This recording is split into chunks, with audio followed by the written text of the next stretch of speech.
Mafuna kuti pepani. Mafuna kuti mukhani ndi nthawi kuti muganizire mulingalire zimene nakamba zulo zokhuza asimbi. Kuti asimbi ndi mmodzi mwa anthu amene amabera Malawi. Ndipo kampani yawo ya Cattle Civils project imene ikuchitika yakusalima ndi project yomwe simamveka bwino chifukwa project manager madzi amaina kutenga misinje kulilonge konkuja olokupanga kumakumba pansi kaya pansi pa phiri la kubunda pamene patha kupezeka madzi. Pali njira zambiri zimene madzi angatengere koma osati all the way kuchoka kusalima madzi izozerezeka. It doesn't make engineering sense, it doesn't make environmental sense, it doesn't make any kind of sense, it only makes corruption sense. Kupempha dziko la Malawi, boma la Malawi kuti litipase so far project update. How much money have we spent on that project, and how much more money are we going to spend, and how much money tentatively after the project is done, maybe in the next 20 years, how much is going to be invested? Because akamanga zinthu zitatu asimbi tingoyeza na amaliza zinthu zakamaliza kumanga zicha zipezeka kuti zipezeka kunena kuti ngataika michani mapaipi majani zimafunika so maintenance zimene zicha ngati kuli machine amene akupopa maintenance dziko lopanda magesi ngati timene ndipo ndikumbusa kuti nkhani yake imene andipeza kumene yokhuza kuba kumene apolisi akupanga kuba kumene kuchitika apolisi akubera Eskom Malawi apolisi akubera Eskom mamita aja mamita Eskom aja amapakasula nditosa khani ndikuyifufuzabe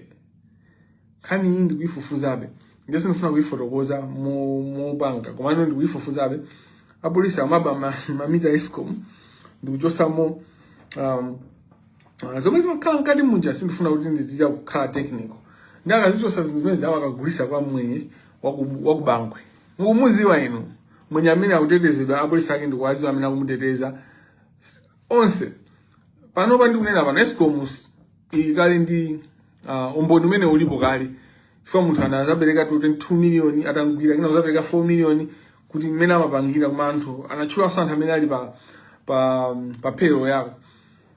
Zinangochitika izi zinthu za ujenizi tango kamba za Christopher Pangetu jameno ja criminality yaku police akuziwa zomwe zimachitika. Christopher Pangetu panopa kwavuta sikuli bwino Malawi kauza nonena kuti amisala ndinuyo mwapanga basi anthu angu kubondereza ndi mungokhala kumamwetulira kumayalira mphasa kumayalira red carpet Kamangila kakuza misala amenoja misala ndimeneyo anthu akuphani, they're killing you. Andale amene akuphani parliament munja all they are doing there is that's a circus. All they do there is a circus all the years. Budget imene jaka kaibanga mumakhala pansi ndikuyangana kuti budget jaenda banje. Do you sit down kuyangana kuti ku state house ayikako ndalama zingati ndalama zimene zizakuti zopita kuti like they steal from you, you clap hands for them. They steal from you, you clap hands. And then ndikakwiya akupenga amene. But chimene chimandipasa courage ndi chigulu chimene chikupemphera ndipo chimene chikuti for anthu ambiri they are tired, anthu atopa, including the lawyers. Majority of lawyers support my work, let me tell you that, but they can't speak because of their own challenges. So Council Kwima put it so clearly. Ana mukaonene so interview mene Kwima mchizi anapanga ndi uyu nyauyu very that girl, that lady, so that she's not a girl, she's a lady. Nyauyu amapanga zachibwana amaninga anapanga zachibwana, but that lady is intelligent, she's sharp, and that platform, she brings different people and she makes fun of people and everything, and then she brings serious people and all that. She does that for a reason. So when she invited me to be on that interview 2 years ago, on that program to do an interview with me, I accepted. And then I thought, then she did put a poster. The reason why I accepted was that I wanted to reach to everyone. And I had understood that Malawians love gossip. So what more can, how best to reach Malawians? A platform. So before, that lady used to do Zani Senje Soma Jedana. And when people saw the poster, I don't want a poster, it's poster, and when I'm on my phone, bwana, you know, serious, some gabange abi, but bobo, now watch me. That was my response. And I, not to Mizila, you would look what people are saying, but I'm coming on your program. And then that day I traveled. I went to another city, about 2 hours, 3 hours. And the program in Ayamba did bus. And in Nabizodi, I had to come out the next stage. I went into a cafe. Okay. And I wanted a seat, and it was a seat.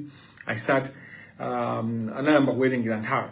So I did the program in a cafe, right in the middle of the city, Dublin, you know. After the interview, there was feedback, brilliant, and of course, now you wouldn't believe so many my uncle, about the uncle. I wouldn't ban.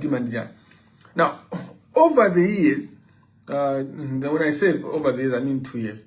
There have been a number of people that have gone there, but my highlight is Queen and Cheese.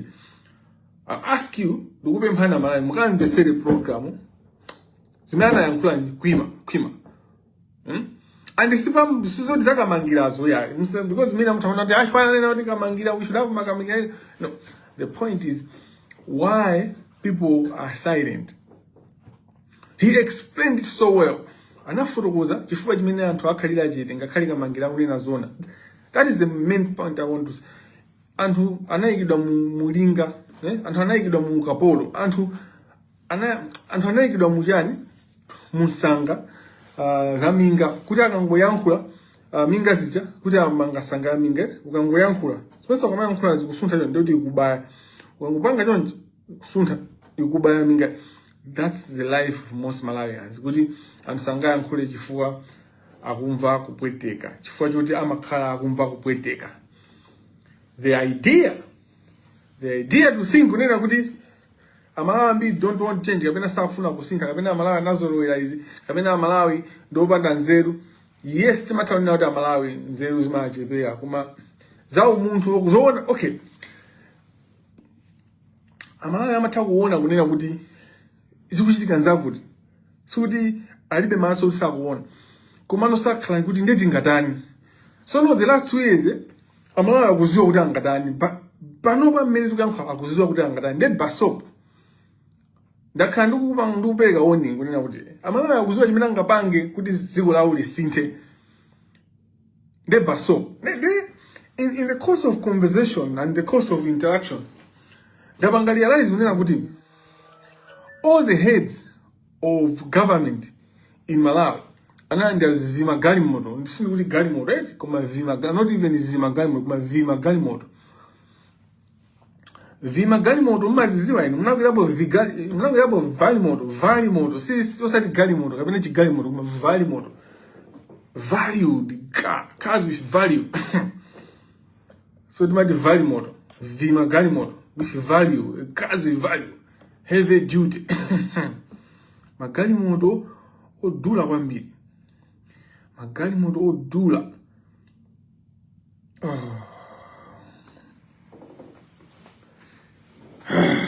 Ndikani ka kuti ndine uli chani. Komano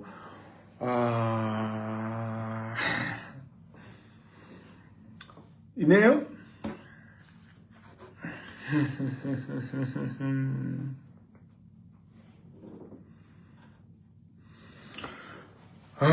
mulina ving'unu chomene mulina ving'unu. Mandi yankulisa chankhulo chomwe ine singayankhule, you know? Ndino azibwana Malawi. Chibwana chimakutulukira. bwana cause muntu amene akugwira ntchito kuli gold and zinani na kalikale chitobe mwale you can't drive the vehicle you're driving and say kuti uthandiza Malawi osauka. You can't do that. Whether the car was given to you by an institution, you're not supposed to drive a 450 million vehicle. You can't do that. That is unacceptable. That is an insult to people. The people that I know at Rigoed, I worked at Rigoed as a student when I was in second year of law school.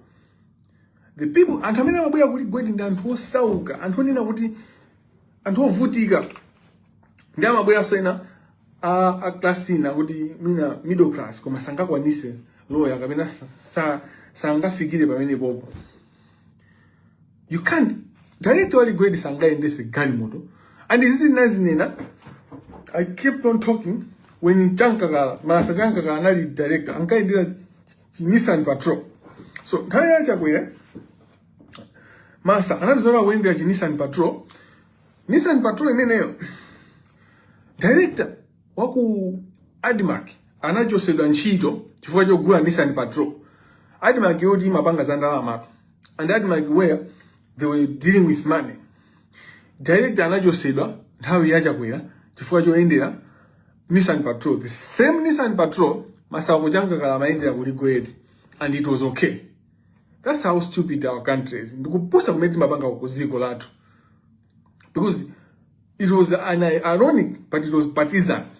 So decision, so the whole idea, even always comes out when I win the Galmo Dominion, come you only act morning at the Mutans, I've been a Mufuna of Sovas, Zikakau Mufuna Tan and Duaj Bandina Jag. Basi zima mkaura kutana ndo ajibani. So when it's convenient, many mawuzani kuti. And you know some na iwering. Ya manis hotel ngati Malawi lole is a society imalo ilapo. Imaona ngati kutana ndi diu ya. Ina anga mwana ngati kutana ndi diu ya MCP. Fa sana bangi sana ziu mnubuno kutana ndi diu ya jani. Ndipo diu. Ndipo first interview mene Frank Mbeta ana yankula. Just investigate. Frank and I am probably now to deal with many Taipei and Vandipoti TS as Jidika. Because when the later MRI starting a figure of government, Attorney General, Frank Mbeta, I mean, them towers do all come up with the Pana Robin to Nela Beauty, Frank Mbeta and Attorney General. Because by now, APM may now come to Frank Mbeta. Because Frank Mbeta, not only was he not supposed to be appointed as Attorney General, Yandi, Yakatiti, Yoda Yankee. Not only that, Koma, Roy Menabanga play, Amalis Hotel. I'm going to Joseph. Clear, he failed on his duty, but it's also, so that is first one, right? On the face of it, on the surface of it, he failed on his duty to give advice to institutions of government and all other parastatals or entities where government has got interest. So the trust fund got 60% in their boma.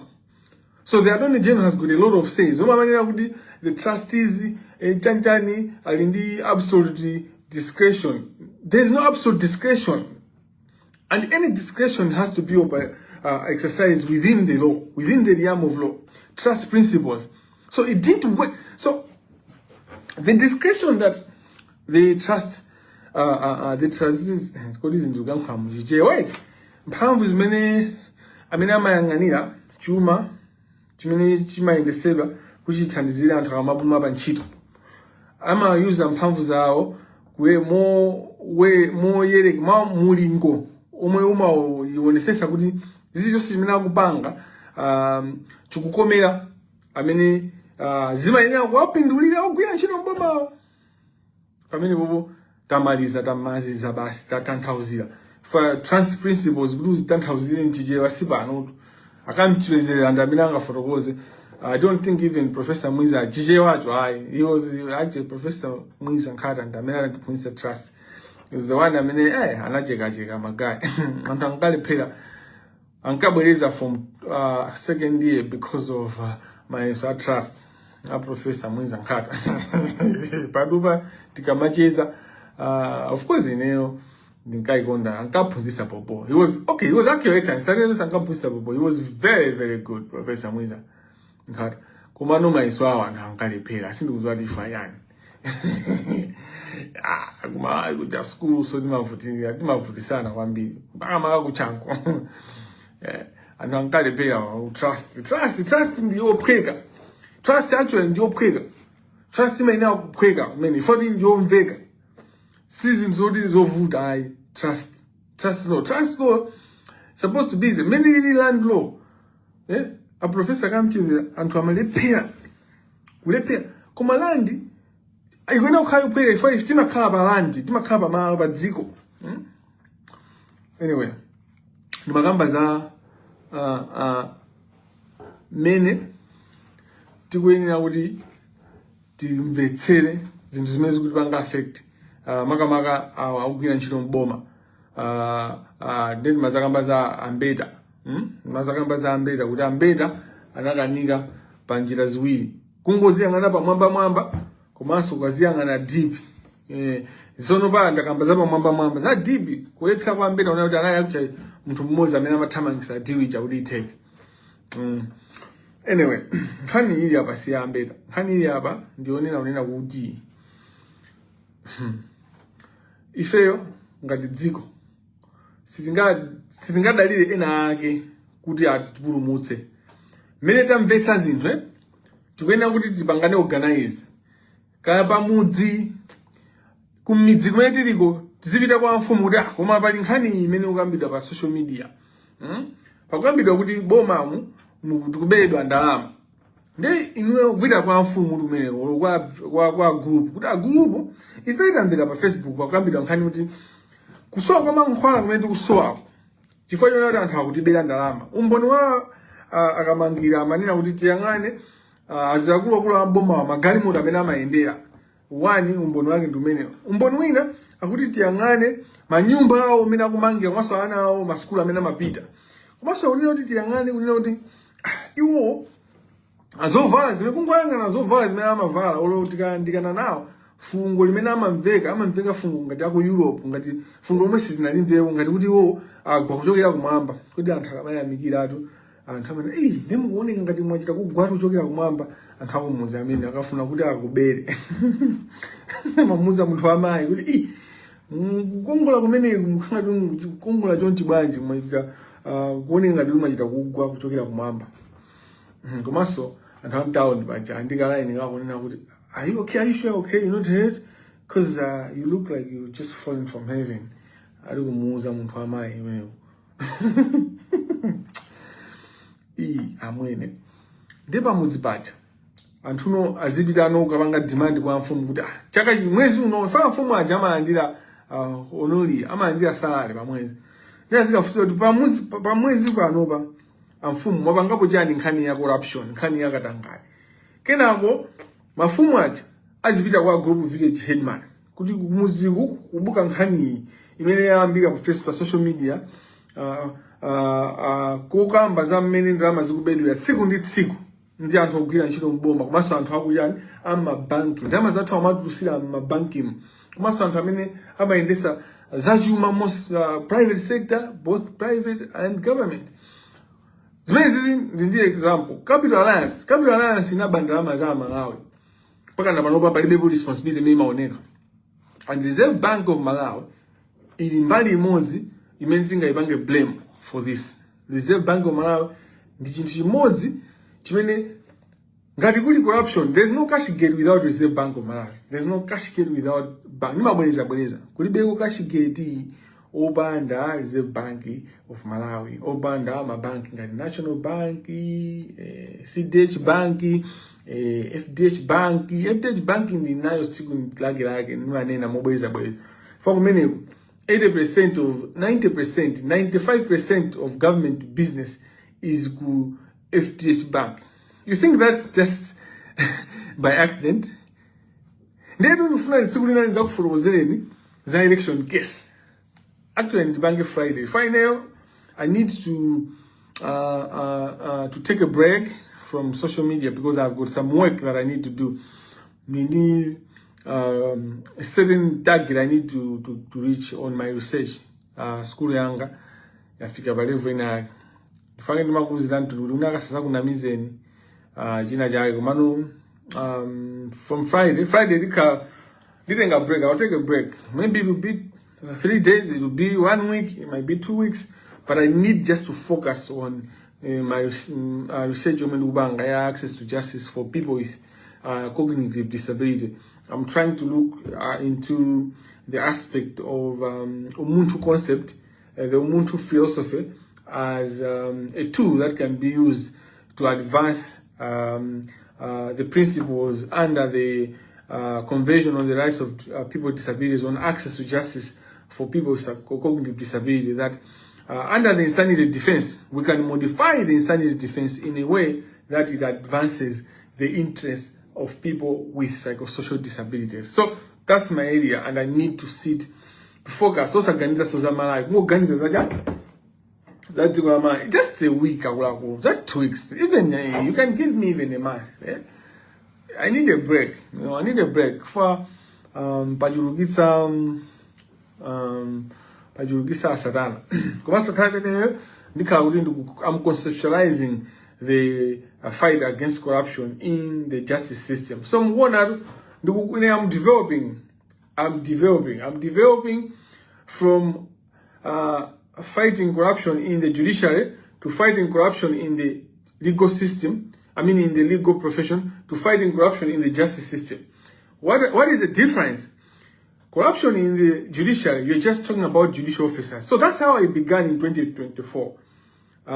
When I said Ken Mana is corrupt, that's how I began.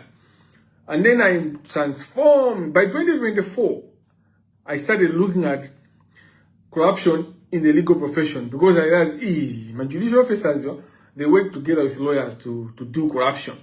So then, you then transform your thinking to think of judicial officers and lawyers. 2026, I've moved, you know, I've moved from judge or judicial officer and lawyer to then include the users, the court users, the client, the owners of the courts, the people. So that's why now is fighting corruption in the justice system, because panopa fajoti corruption yangu Malawi inafika by inde kuti justice is actually at the market, yeah? And how maika kuti the highest bidder win. Panopa my client then amata kumdumpha lawyer so kuti use bridge ya lawyer amango bidder direct kwa chikopa bwana palikesi kubya amango mwana ngati a finance bank aja, they were talking to Chikopa direct, and I'm calling the SCB to, I'll write a letter to SCB on finance bank. I've got evidence that Chikopa was discussing directly with the owners of that bank, the dead bank. And the Chikopa bank prepared documentation because that case was dead. It was the same Chikopa that invited Pona Gita to the case. But case manager Yamabanga, the Patrick Park and the senior counsel Modegai Msisha, who you are Mabanga Gesi, Kuma Yamada Jajina Wapona Gita, Nabayam Gesimuja, Tama and Gesi. President Gesi Jasima Pasido Jan, Ambarina, Motherwood, Gesi Bunch. All of a sudden, there's so much interest. I'm winning my guys, I'm a Funa Gawani 5 trillion. I'm Funa Gawani money in trillions, Tingodale. And amafuna use kutiwa jaya nkuli asaoneke amusire nebi kuma nebi so naye wayona kuti hii nijigampurigire fanya yetu chikamulo chasicho kutuluka. Why are Malawians quiet? Soma kufusa bani kuti munapeleka chikamu order hii kuti apange ma assessment. Where are we? Why are you not following? My journalists, I keep on telling you kuti umbava wa Malawi. Times is part of it. Times radio, Times TV, Times online. The guru mozi mbisa Katangale. And national newspaper and mbisa Katangale. But your times unai kasagula. What kasagula nacho kewa? I times kasagula nankali list ya ya Sata. Kasakula ali pa list ya Sata. Kasakula asana vile hivi ndikumbisi ali pa list ya Sata. Ndekuli Ephraim Nyondo. Ephraim Nyondo. I saw a picture of Ephraim Nyondo anaima Ndikumbusoko. Now, Ephraim Nyondo anaima Ndikumbusoko, what he was talking about, ama Griza na Ndibushiri kuti iye uja ali kuja ntimati kwe ECG church ja Bushiri ali iye uja sana member wa ECG. Well, I don't know about him, but what I know, Bushiri mu interview yake akupanga ndi da wadazi kuma upanda nzeru uja fa anthu adazi amakhala nzeru kuma wanda msisha ni munthu opanda nzeru chifukwa he harasses women. A person who sexually harasses women ni munthu opanda nzeru. And there are a lot of women in the media profession. I mean, I've been harassed by Wanda Msisha. And I've spoken, for now I've only spoken to 3, but the list is going on. One of the women, you know, zigo meni maendea, zigo ndro vuta. Zigo ndro mulungu weti, mulungu jose za mkwegesa kwa ama nyari mulungu si James, mulungu si Wanda. When I was to school, ninaendi bwenziranga. Ndi ku school kuchangu kuja. Bwenziranga ija limagona mu chipinda chimozi ndi mimi. Miriam uja osaziwa kuti ubwezi umene kupanga pene pajapo, ubale umene kupanga pene pajapo, tizakumana ku wawe. So inaona pa Facebook mo ngothamanga kubweza kuti nsikana kuchito chanchani how sexual harassed, no one wept. Now I didn't pay attention. Satana akata kugwire ine Satana rabizoti wandika pula mutu. I didn't follow the guys. I didn't follow kuti sintuzi mimi wake ndutiyo. I just follow kuti Jen. Zolo, I was talking to a random journalist, and this journalist has been my friend for a long time. Kuma friendship yato ndiyaji sisi jifauda antukuta aziwi kuti pachinzake itaweza kuti scale siyachitika, you know. Kina ku nkhani jazz kaina bwera bwanji wamba ukamba kuti chanchani ndipo mimi ntchito zinadene ine iwe mimi wake uti chenjenje iwe mimi uyu ujandwa ndo masuka nyinyi. So mimi character ya mimi kwambira tiku changu, she was very, you know, she's outgoing, she's an extrovert, you know. And tawi zambiri azimai muntu wamai amene ali extrovert omasuka ocheza bwino oseka ndi anthu odi ndo a people's person akapangidwa chipongwe, you know, akapangidwa sexual harassed, people don't listen to them. Inu amene ajao, you know, either amampanga mamweruza munthu akakhaikso amamweruza kuti amioja ndihule amioja hule. Okay, let's assume munthu akakahule sangapangidwe sexual harassed, timaganiza mobwela mnduyo. 2, akakahuli munthu ndowa extrovert ngati mene alili mimi, people think kunena kuti chani, they will conclude kunena kuti amioja atha kuzidefenda, atha kuti like kuti they lose out the fact kunena kuti andikuntchula mimi because she's a fighter and Mimi is going to fight. You know, it's not even me because that's how I feel. That girl, tiri kuchangu, ankati basa busy, as a lady. Suma mfa kuchangu kuja, tinkakhala pa ajani, tinaya antona tinkakhala pa kwaji bacha, kumala ada bene bajaku. Ndaji na mimi na hamuzo mena udi, suri munga, anasika nena mbeza udi basi, wenda mama nyazi, kukazungulia kuzea, ina mimi ndemba mina mabwela beba chao. Zapo, yanchize, akulusa, akupanga zao. Ndaji na mimi ndanzage anthu atatu, ndanzage awiri osa atatu, they are teaming up, they are coming together. All I'm going to be doing is to provide advocacy advice. They will have a lawyer or lawyers that will help them. And they are coming after Wanda Msisha. At times that's a mamusunga. And I'm like, kodu uyamba na ndiwanda, tenja. Antuna kama yankula zintu, zimena yankula zo limba na ndi nkhondo limba na ndiga tankari. There's some things that they're hiding and they don't want those things to come out. Ndi futu lake ndikuti ndi chigulu chambiri cha anthu amene amapanga control society yathu. So that's why they are trying to bring in a lot of chaos. Hey, angoyamba na no. Akuyamba na ndi inu amene mumakhala kuti you are in power. Ine ndikuyamba na ndi anthu amene ali in power because power imene ali nayo anthu aja is out of corruption. It's embedded in corruption. How in 2016, 2 years ago, just last year, and Hamaja Chiteze, how do institution nga the Malawi Human Rights Commission and kugawa na magari muda 450 million? And you think we don't have fight for the weak? You think those people can fight for Malawi to change? You think for those people can call out the government, like honest, they don't have a voice. At public, like that's why I think this is massive. This is massive before the and how gawana chuma cha Malawi. Muntu amene akutumikira ku Malawi Human Rights Commission sangama endere galimoto ya boma ya 450 million. Yodi tela ikaonongeka galimoto icha akwenda kugula 2.5 million. Tela limozi 2.5 million. It's an insult to Malawians. Malawians, you are being insulted. Kama simu kuziwa. Ku prison, mukapita kundende. Mumfuse Victor Mhango. Victor Mhango, mumfuse ngati ne mundu anaudi nechabwino ndi wa misala. Kamfuse ni Victor Mhango amene sali wa misala. Ine ndo wa misala musanimvere. Just go ask Victor Mhango warfare ya asilikali aku prison. Asilikali amene amangani anthu amndende.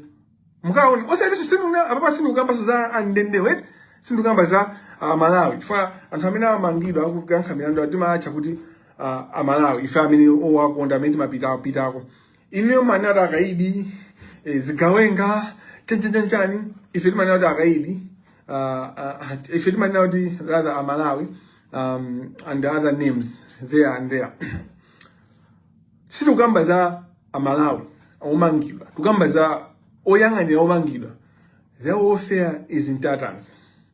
Ndipo ndigulu limozi la chitetezo. Ifate mazozoti ma prison warders ndi achitetezo.